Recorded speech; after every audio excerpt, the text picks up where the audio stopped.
বাচ্চাদের টিফিনই হোক বা সকালের ব্রেকফাস্ট, ঘুম থেকে উঠেই চটজলদি তৈরি করে ফেলতে পারবেন হেলদি টেস্টি এই রেসিপি। এতটাই স্বাস্থ্যকর আর এতটাই টেস্টি যেটা নাকি বাচ্চাদের টিফিনে দিলে একটাও কিন্তু ফিরে আসবে না। নমস্কার বন্ধুরা, শ্বশুর বৌমা রান্নাঘর অ্যান্ড ব্লগ চ্যানেলে সকলকে স্বাগত। তাহলে রেসিপিটা কি করে তৈরি করব সেটাই দেখে নেওয়া যাক। এইখানে একটা বড় পাত্রের মধ্যে নিয়ে নিচ্ছি মাঝারি সাইজের 1 বাটি পরিমাণ আটা। আমি রেসিপিটা আটা দিয়েই তৈরি করব, আপনারা চাইলে ময়দাও দিতে পারেন, তবে আটা কতটা স্বাস্থ্যকর সেটা আমরা সকলেই জানি। দিয়ে দিচ্ছি হাফ বাটি পরিমাণ সুজি। আটা যতটুকু দেবেন তার হাফ দেবেন সুজি। দিয়ে দিলাম পরিমাণ মতন লবণ আর হাফ চা চামচ পরিমাণ হলুদ গুঁড়ো। তারপর একটা হ্যান্ড উইন্সের সাহায্যে সমস্ত উপকরণগুলো ভালো করে মিশিয়ে নেব। অল্প অল্প জল দিয়ে ব্যাটারটাকে তৈরি করে নেব। প্রথমে হাফ কাপ পরিমাণ জল দিয়ে তারপর আবারও তার মধ্যে আরও হাফ কাপ পরিমাণ জল দিব। এইভাবে অল্প অল্প জল দিয়ে দিয়ে ব্যাটারটাকে তৈরি করতে হবে।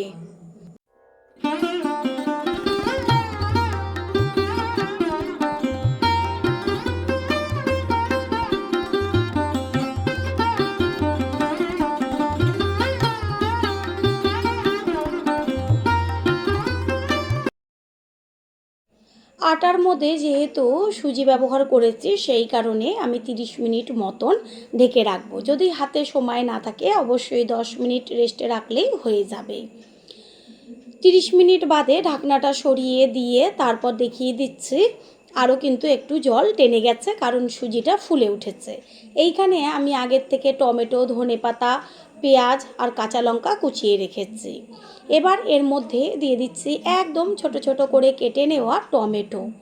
তারপর দিয়ে দেব ধনেপাতা আর ঝালের জন্য একদম পাতলা পাতলা করে কেটে নেওয়া কাঁচা লঙ্কা।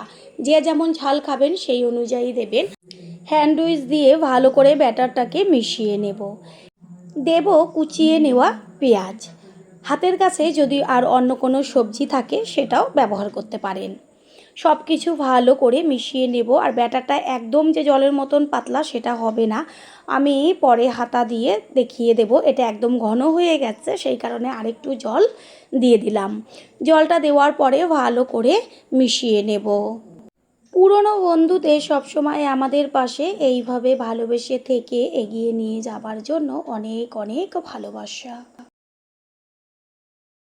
গ্যাসের ওভেনে একটা তাওয়া বসিয়ে দিয়েছি আর তার মধ্যে দিয়ে দিচ্ছি একদম 1 ফোঁটা পরিমাণ তেল।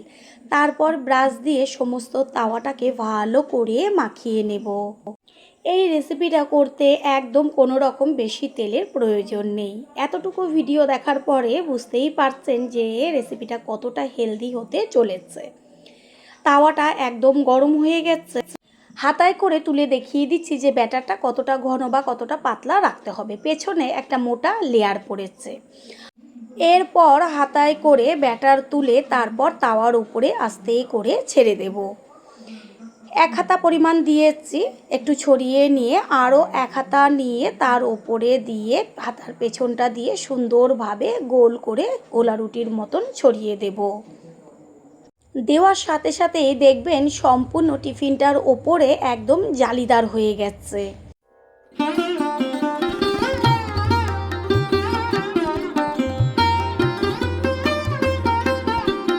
ওপরের দিকটা যে জল ভাব ছিল সেটা সম্পূর্ণ টেনে গেছে। আর যখন দেখবেন এরকম শুকনো একটা ভাব চলে আসছে তখন খুন্তি দিয়ে আস্তে করে তুলে দিলেই সুন্দরভাবে উঠে আসবে। 2 থেকে 3 মিনিট মতন লাগে। এবার উল্টে দেব ওপরের পিঠটা হবার জন্য।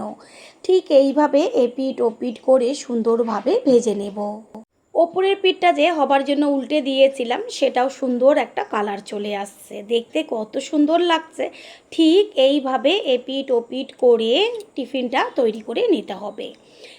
টিফিনটা একদম তৈরি হয়ে গেছে। এবার এটাকে নামিয়ে একটা প্লেটে তুলে রাখবো। এরকম যদি কালারফুল একটা টিফিন পাওয়া যায় বাচ্চারা একদম দেখবেন চেটেপুটে খেয়ে নেবে।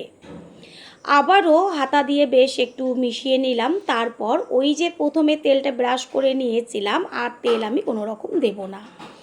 একই রকমভাবে 2 হাতা ব্যাটার আস্তে করে দিয়ে সুন্দরভাবে গোল করে ছড়িয়ে নেব।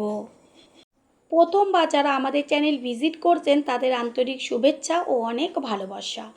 আমাদের রেসিপিগুলো যদি ভালো লেগে থাকে সাবস্ক্রাইব করে দেওয়ার অনুরোধ রইল ও পাশে থাকা বেল আইকনে ক্লিক করলে পরবর্তী ভিডিওগুলো সবার আগে আপনাদের কাছে পৌঁছে যাবে। নিচের পিঠটা তো সুন্দরভাবে ভাজা হয়েছে, এবার উল্টে দিয়েছি ওপরে পিঠটা হবার জন্য। ঠিক একইভাবে এপিঠ ওপিঠ করে সমস্ত টিফিনগুলো তৈরি করে নেব। বন্ধুরা, আপনারা যে যেইখান থেকে রেসিপিটি দেখছেন অবশ্যই কমেন্টের মাধ্যমে জানাবেন। আপনাদের ধন্যবাদ জানাতে পারলে সত্যিই আমরা ভীষণ আনন্দিত হব। টিফিনটা একদম তৈরি হয়ে গেছে, এটাকেও তাওয়ার থেকে নামিয়ে নেব। একই রকমভাবে সমস্ত টিফিনগুলো তৈরি করে নিয়ে ফিরে আসছি। সব টিফিনগুলো তৈরি হয়ে গেল। আশা করি রেসিপিটি ভালো লাগলো। আর যদি ভালো লেগে থাকে একটা লাইক, কমেন্ট, পারলে একটা শেয়ার করে অবশ্যই জানাবেন। আপনাদের করা একটা লাইক ও একটা হাইপ আর একটা শেয়ার আমাদের কাছে অনেক অনেক গুরুত্বপূর্ণ। All friend, thanks for watching my video. আপনারা সকলে ভালো থাকবেন, সুস্থ থাকবেন। আবারও দেখা হবে অন্য কোনো রেসিপির এপিসোডে।